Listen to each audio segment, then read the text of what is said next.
datang di podcast Semantik. Tempatnya kita ngobrol makna-makna yang tersembunyi di balik kata-kata bareng kalian bertiga dari kelompok 8 yang akan membuat video podcast dengan mata kuliah semantik yang diampu oleh dosen tercantik kami, yaitu Ibu Yuliana Sari, MPD. Dan kami di sini siap menemani kalian ngebahas dunia semantik dengan gaya yang santai dan tetap hot. Sebelumnya kita kenalan dulu ya guys, karena ada istilah yang tak kenal maka tak sayang. Jadi kita kenalan dulu ya. Hai, saya Nabila Agustina Bosman. Hai, saya Nasya Nabila Said. Hai, saya Icut Aprila.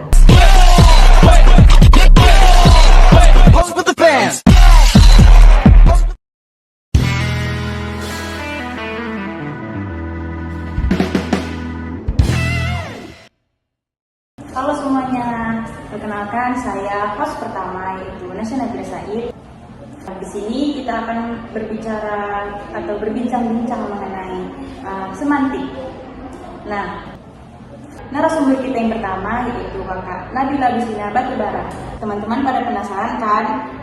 Langsung saja kita panggilkan Kakak Nabila Agustina Batubara. Halo, Kak. Hai teman-teman, ini Kak Nabila. Coba Kakak perkenalkan diri terlebih dahulu. Hai teman-teman, saya Nabila Agustina Batubara dari Universitas Negeri Medan.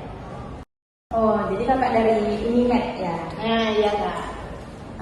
Kakak ini semester berapa dan jurusan apa gitu Kak?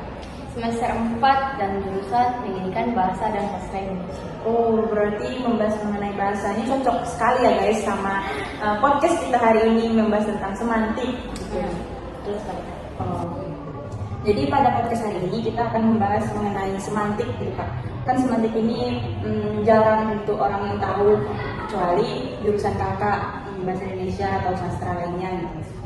Iya sih Kak, emang semantik ini nggak banyak orang tahu karena kan semantik ini hanya dibahas oleh orang yang mengetahui ilmu bahasa jurusannya itu. Nah, yang pertama kali nih biar teman-teman semua tahu. Nah, by the way, semantik itu sebenarnya apa sih Kak? Banyak banget nih orang-orang yang nggak tahu gitu. Semantik itu apa?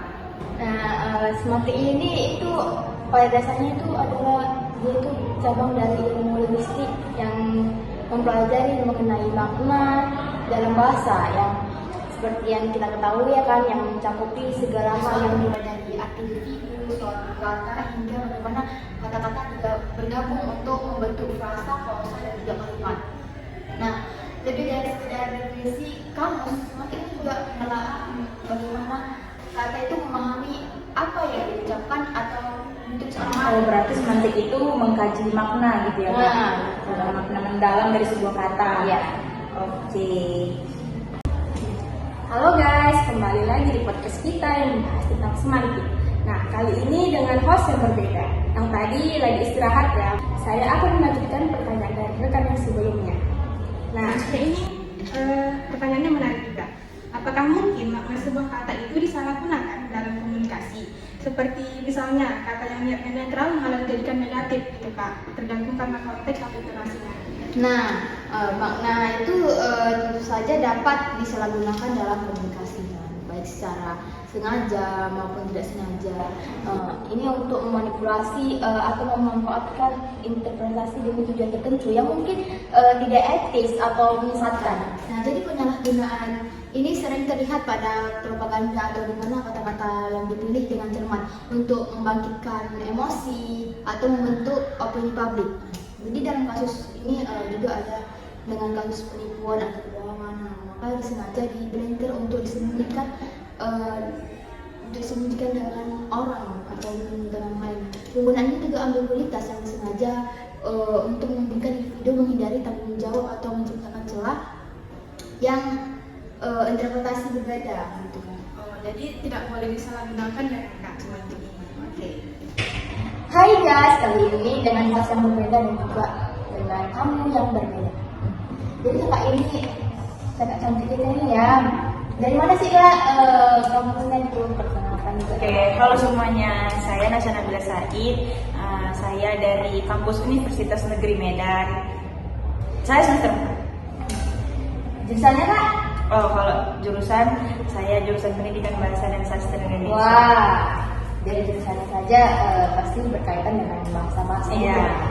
Nah, ngomong-ngomong ya Kak, kita mau dengan yang dulu nih.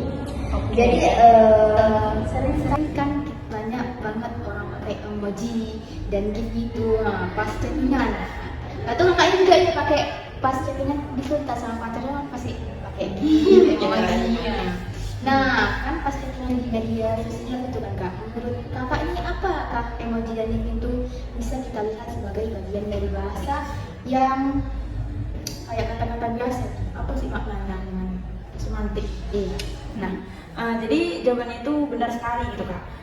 Emoji sama GIF bisa, ini merupakan bahasa visual yang memiliki makna tersendiri gitu. Nah, contohnya ini seperti pada emot nangis gitu kan, yang ada di WhatsApp atau di Instagram atau di Twitter. Kita kan biasanya chat dengan lawan obrolan kita menggunakan emoji gitu kan, sering. Nah, contohnya tadi seperti emoji nangis. Ini kan banyak yang saya lihat emoji nangis diartikan oleh orang itu ketertawa. Iya, berbeda-beda gitu konteksnya. Ada yang ranahnya ke sedih, ada juga yang senang. Contohnya yang sedih itu kalau misalnya kita diputusin pacar tadi kan, pasti kita ngirim emoji yang sedih gitu, nangis. Nah, kalau senang juga bisa juga kita kirim emoji nangis itu, ataupun juga terharu gitu. Nah, ataupun juga dengan emoji lainnya seperti emoji ini, yang ini, emoji tangan gitu, itu juga contoh dari bahasa visual.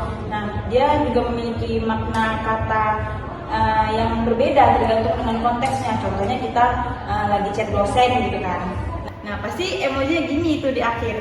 Nah, kalau kita minta maaf sama orang tuh juga emojinya gini kan. Nah, jadi setiap emoji itu memiliki makna yang berbeda-beda tergantung dengan konteksnya. Nah, jadi emoji sama emot ini bukan cuma obrolan yang biasa, tetapi juga bagian penting dari komunikasi yang bisa mengganti kata-kata dengan emoji tersebut. Berarti banyak ya Kak artinya gitu. Iya, kita bisa mengartikannya yang berbeda-beda setiap emoji. Aduh, kembali lagi di podcast semantik kita. Nah, sepertinya pertanyaan dari rekan saya itu kurang lengkap ya. Ya, boleh. Ini saya akan menyambung ya. Nah, ini penting juga ini di era digital sekarang itu banyak banget hoax atau misinformasi yang beredar. Apa sih itu peran semantik dalam membantu kita menyaring dan memahami informasi dalam supaya agar kita nggak gampang tertipu seperti itu? Nah, jadi semantik ini bisa banget membantu kita untuk memahami kata agar tidak tertipu ya, tidak termanipulasi dengan kata tersebut. Nah, contohnya itu berita-berita hoax yang sering beredar. Contohnya ini berita seperti minumlah air lemon setiap pagi agar badanmu kurus. Nah, dengan begitu badanmu akan singset dan tambah makin cantik. Nah, gitu. Nah, biasanya kan kata-kata seperti itu sangat meyakinkan kita gitu untuk menjalankan hal tersebut. Nah, jadi dengan menggunakan analisis semantik, nah kita bisa lihat bahwa kata-kata itu tuh terlalu berlebihan atau menggunakan kata-kata ajaib gitu. Nah, jadi dengan klaim tersebut yang berlebihan dan tidak didukung dengan bukti yang otentik, nah dengan semantik kita bisa mengetahui bahwa berita tersebut itu hoax gitu, karena kan dia ajaib kata-katanya atau tidak ada bukti otentik. Nah, dengan kajian semantik kita bisa memahami konteks atau membantu kita mengidentifikasi apakah sebuah informasi atau berita tersebut itu beneran real atau cuma hanya tipu belaka atau hanya memanipulasi seseorang. Oh, berarti di sini kita harus penting ya belajar semantik itu biar tidak disalahgunakan tadi. Iya. Oke. Oke teman-teman semuanya, kembali lagi pada podcast kita yang mempelajari mengenai semantik. Ini kakak kita yang selanjutnya yaitu Halo semuanya, perkenalkan saya Ica Aprila dari Universitas Negeri Medan. kakak rekan-rekan teman yang tadi ya. Iya. Saya akan menanyakan mengenai semantik lagi nih Kak, biar semua teman-teman nih paham gitu apa sih semantik gitu. Ini pertanyaan pertama untuk Kakak Icut. Ini yang buat saya penasaran, gimana kita bisa ngerti maksud orang kalau kata yang dipakai itu ambigu gitu Kak. Apalagi kalau konteksnya nggak jelas. Gimana otak kita itu bekerja untuk menangkap makna dari kata tersebut. Jadi penjelasannya yang simpelnya seperti ini Kak. Tidak semua kata itu punya makna yang tetap atau makna sama. Makna kata itu bisa berubah-ubah tergantung dalam konteks, nadanya, ataupun intonasinya. Misalnya kata kepala. Nah, kalau konteks tubuh manusia, kepala ini merupakan bagian atas, ya kan? Bagian atas dari tubuh manusia. Namun kalau dalam konteks organisasi, kepala ini berarti itu pemimpin ataupun ketua. Misalnya kepala sekolah, kepala kelompok gitu kan Kak ya. Terus dalam konteks makanan, kepala ini seperti kepala ikan atau kepala udang gitu ya Kak. Berarti berbeda. Ya, kenapa bisa begitu ya? Karena bahasa ini bersifat kontekstual. Artinya, makna sebuah kata itu seringkali dipengaruhi oleh situasi, budaya, intonasi, bahkan ekspresi wajah saat kita mengucapkan kata-kata tersebut. Berarti tergantung situasinya Ya, gitu Kak. berarti apapun yang kita ucapkan berbeda dengan apa yang kita, dengan nada kita ataupun dengan mimik wajah kita. Oke. Oke guys, saya host selanjutnya yang akan bertanya dengan kakak cantik kita yang ada di sebelah sana. Halo. Nah kak, kebetulan nih saya kan hostnya kan negatif, jadi saya pengen tahu juga nih tentang membangun semantik. Nah, ini yang paling sering kejadian gitu. Ada kalimat yang secara grammar itu udah benar, tapi waktu dengar tuh kayak, loh maksudnya apa sih gitu? Kayak bikin dahi ngernyit gitu kan. Itu kenapa ya? Emangnya grammar aja belum cukup itu buat bikin kalimat tadi masuk akal? Jadi gini Kak ya.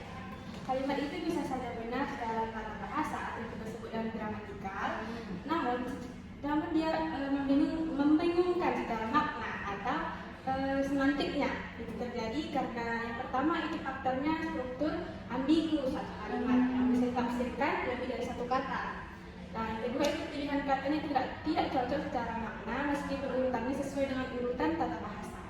Lalu yang ketiga ada konteksnya tidak jelas. Maknanya kabur atau bisa diartikan macam-macam. Contoh sederhananya seperti ini. Saya melihat orang dengan teropong.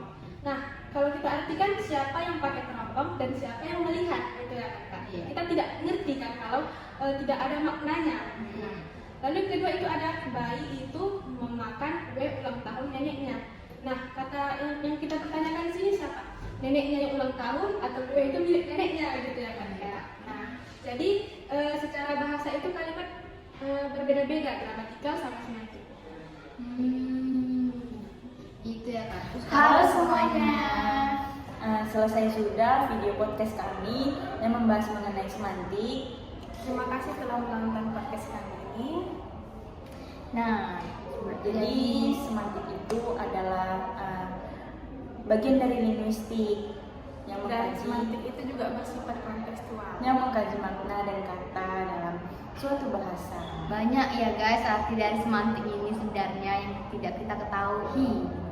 Nah, jadi dengan mengkaji atau menganalisis semantik, kita bisa mengetahui kata-kata yang membingungkan atau ambigu dari bahasa-bahasa sekarang atau bahasa gaul saat ini. Yang dibuat oleh anak-anak Gen Z sekarang ini lah. Ya, itu kita guys. Oke guys, thank you for watching.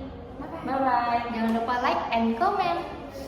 Wassalamualaikum Warahmatullahi wabarakatuh.